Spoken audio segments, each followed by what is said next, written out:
Please, Olivier, if you could start.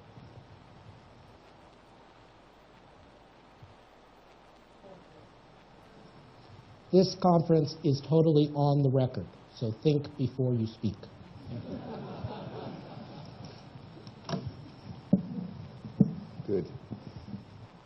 Good morning.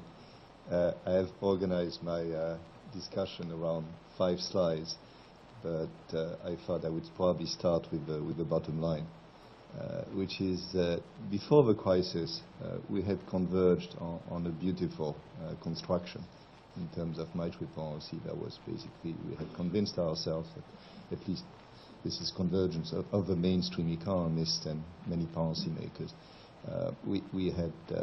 There was one target, inflation. There was one instrument, which was the policy rate to short rate, or policy rate rule. And that was enough to basically do things.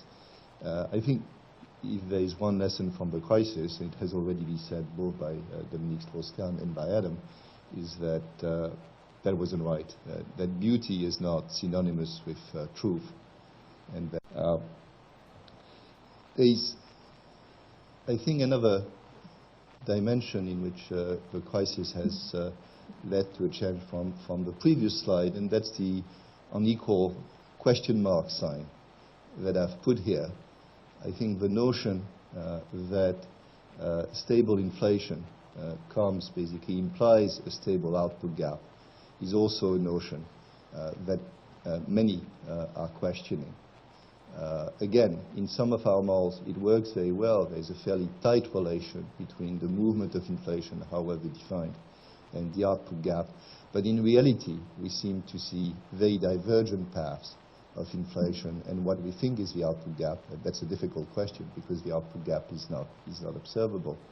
And so the question that inflation stability delivers a stable output gap is also something which is much more questioned, in which case the central banks really have no choice than to look at both and have a more flexible approach to how they handle both.